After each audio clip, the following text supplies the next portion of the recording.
Alright, today we're going to be doing some valve stem seals. Only two tools of note really. You've got the valve spring compressor over towards the right. It's got the hook at the top and then the 2 feet which press down on the retainer for the valve spring and allow you to get the keepers out. All the way on the left you've got a hose from a compression gauge. You just have to make sure that you get the check valve out of the bottom of that with like a valve core tool or whatever. If you don't have a compression gauge or anything lying around, you can stuff a bunch of rope into the cylinder and bring the piston to top dead center, and that'll keep the valves pushed up so they won't drop back down there. Alright, let's get started here. Fire up the air ratchet and let's remove all the valve cover bolts. The 4 on the corners are 13 millimeter and the ones in between those are 10 millimeter. There are a couple nuts that hold on the timing belt cover if you still have that on there. It should only take you a few minutes and this baby will be off. I do like to lay down a few rags on top of the intake at the back there so that no junk falls on top of the head and therefore gets down into the block and what have you. It also helps to keep everything just nice and clean, although you'll see I kind of remove those here and there throughout the video because I dropped the keepers all over the place while I was doing this job. Now it's time to remove your plugs and install the compression gauge hose in the cylinder you want to start on. Make sure to be careful as this can cause the engine to rotate. You'll want to put the tool on the cam and depress the valve spring just slightly so that you can pop the rocker out of there by either pushing forward or backward. Getting the keepers out is about as easy as it gets. Just depress the valve spring compressor tool and use a magnet to suck the keepers right off of the valve stem and release the tool.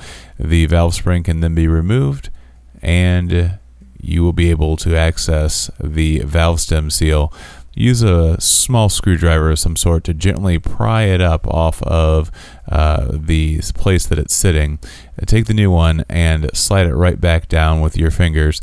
Be careful, of course, as you go down over the valve stem and just scoot it right down to the base of the head there and you've got a seal installed, hopefully.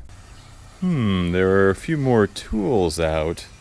And why is the battery out of the car? And the coolant overflow bottle, why is that the case? What is that thing hiding down there? I don't know how well you guys can see that, or if you guys can see that,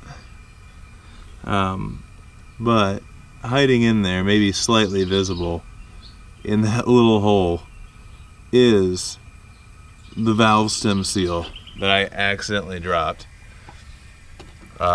You know, I know that I'm going to drop a couple of the keepers and have to fish them out, but I don't anticipate that I'm going to go Butterfinger style and bounce one of the new valve stem seals off of the coolant overflow bottle in between the core support and through a tiny little hole that you can't see in front of the headlights. I mean, look, I even came over here and pulled the headlight bucket out and pulled the headlights out.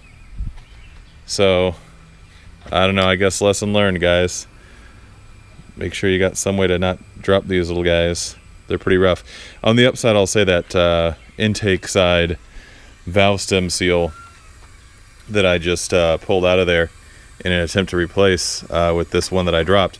That was definitely sitting up a little bit higher, so we'll see on, I think cylinder 3 had a little bit more residue on the plugs. I mean, these aren't horrible, but it's just enough to where if I stop the car for a couple minutes and come back out to it, it'll smoke, so whatever. I found the best way to reinstall the keepers with, frankly, my larger hands was to get on the valve spring compressor tool and get the back side where I could reach it, and then have my wife come in from the front side with the front portion of the keeper on a magnet. She would then line that up in the groove, and then we would both come off of there at the same time. Honestly, the valve spring, the retainer really would just push the magnet right up, and then my finger obviously could get out of the way. That was by far the best way to go. Okay, I'm not sure that I've mentioned it, but the little oil shield for the oil cap, you do have to remove that. That's 2 13mm bolts, and when you reinstall that, you need to make sure that you torque everything down to 215 inch-pounds. Once again, inch-pounds. Let's not over-torque anything, huh? Okay, let's throw the valve cover back on and begin getting the valve cover bolts back in place. Please make sure to tighten them down kind of in an alternate fashion, somewhat like you do a wheel and tire.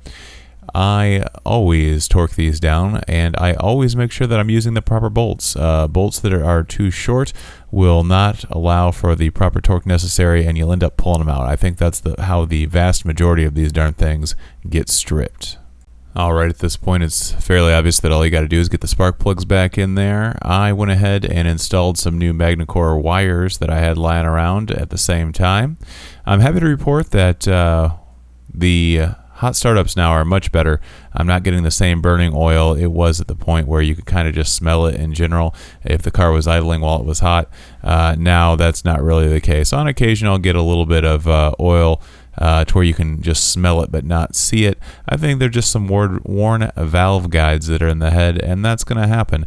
But for 150,000 plus miles at this point, I'm not complaining.